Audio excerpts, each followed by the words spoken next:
Bonjour à tous, les marchés vendredi ont dégringolé de plusieurs pourcents.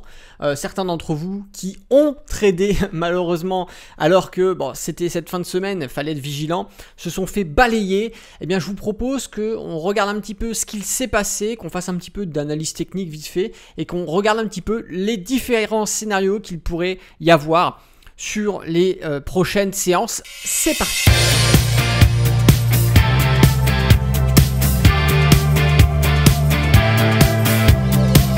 Bonjour à tous, c'est Alexandre de Trader Indépendant et je vous propose que l'on aille directement sur les écrans. On va voir vite fait un petit peu un résumé de ce qui s'est passé et puis ensuite on va passer sur les graphiques et je vous donnerai un petit peu mon ressenti. Alors déjà globalement vendredi, pour ceux qui font du futur ou du CFD, on a l'avantage d'avoir les hors cotations et rien qu'en regardant en matinée avant l'ouverture des marchés les cotations CFD et futurs, on se rendait compte qu'on était déjà pas mal négatif. D'ailleurs je vous avais fait une petite story Instagram. Entre parenthèses, rejoignez-moi Instagram, je partage beaucoup de choses dessus.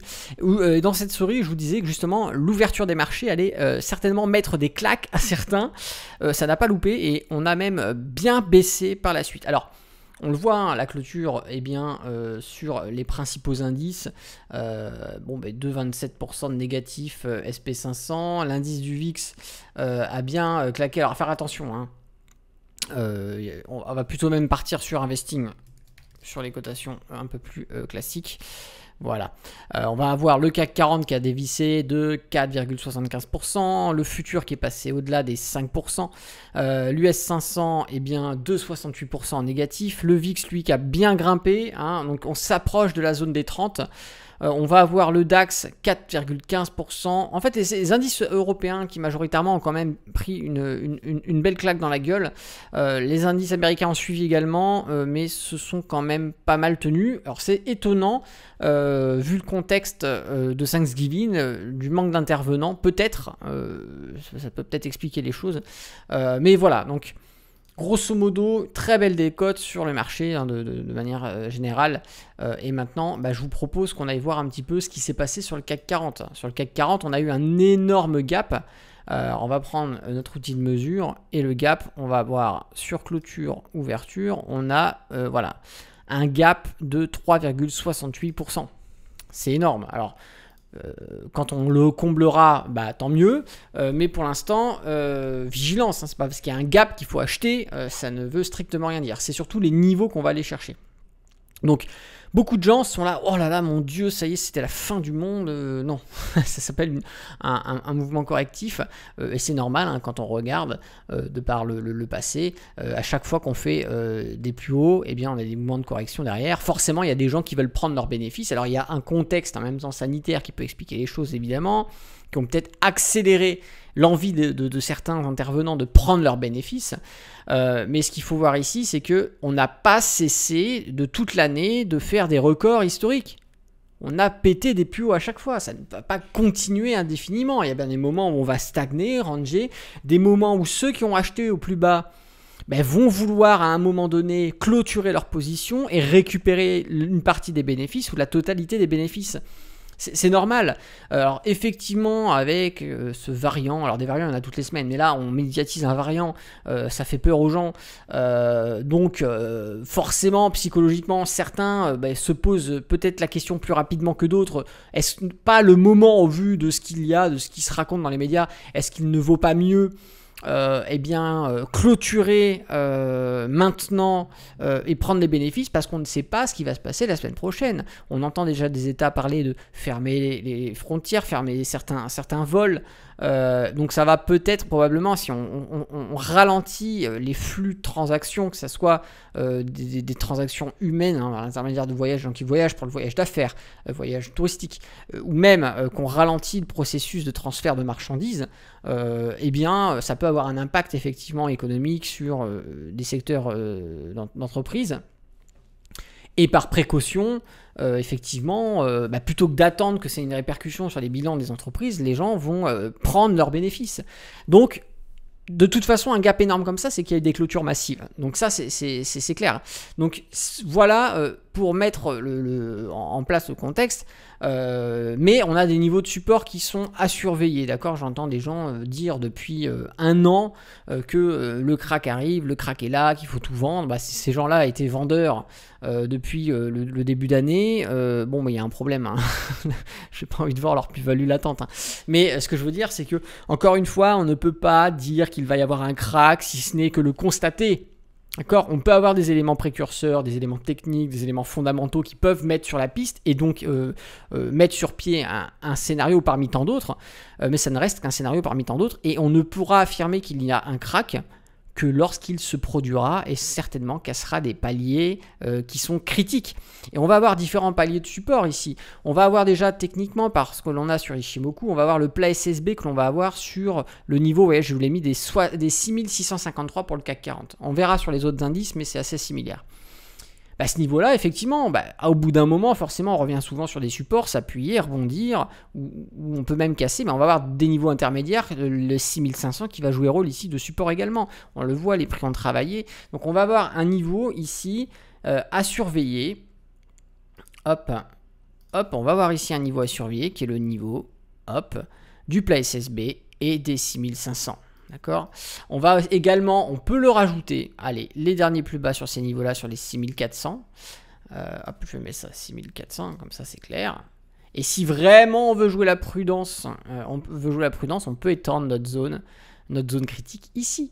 Ça veut dire que théoriquement, tant que pour le moment, on rebondit sur cette zone-là, ou dans cette zone-là, ça peut sembler pas anormal. Mais effectivement, si on vient casser ces niveaux et que l'on a une chute plus bas, forcément, on va aller chercher après des paliers qui sont complètement différents, qui sont des paliers beaucoup plus éloignés, où on va avoir après les 6000. Après, on peut avoir effectivement les 5500, qui sont des zones où par le passé, le prix a travaillé. Donc, dire que c'est le début d'un crack, encore une fois, moi je suis pas voyant, donc je peux pas vous dire, d'accord. Encore une fois, on peut que constater quand il y a un crack, et dire effectivement, ok, il y a un crack. Mais ce qu'il faut surveiller vraiment, c'est ces fameux niveaux de support. Si on tient dessus, tant mieux, c'est naturel. Si on les casse, ça peut remettre en question effectivement des scénarios. On va avoir la même chose, sur le Dow Jones. Alors, j'en reviens en arrière sur le CAC 40. Rappelez-vous dans la vidéo que j'avais fait, je vais vous mettre le lien, la vidéo que je vous avais fait il y a quelques temps, où je vous expliquais un petit peu, on est sur les plus hauts, sur les indices, qu'est-ce qui se passe, machin, ce truc. Et je vous disais attention, on est en zone de surachat sur le RSI, donc c'est pas le moment d'acheter, c'est clairement pas le moment d'acheter, on le voit. Et ceux qui ont quand même posé leur bille sur les plus hauts, aujourd'hui, ils se sont pris une dévaluation dans la gueule. Très certainement, si c'était des positions en swing trading ou en intraday où il y a des effets de levier, il y a des stops qui ont dû être déclenchés. Mais en même temps, il ne faut pas faire n'importe quoi, toujours être prudent. Alors on va partir sur le DAX, où le DAX on a un scénario un peu similaire, mais on a déjà cassé le plat SSB d'Ichimoku, qui se situe sur les 15 428 à peu près. Mais on va avoir un palier intermédiaire qui est les 15 000. Actuellement, quand on avait dépassé les 16 000, c'était l'euphorie. On a fait un plus haut sur à peu près les 16 300, j'ai arrondi, mais on reste sur les termes du price action. Et on a, qu'est-ce qu'il y a eu? Effectivement, surachat, rien d'étonnant, et puis un gap, clôture totale, etc. On a cassé ce niveau.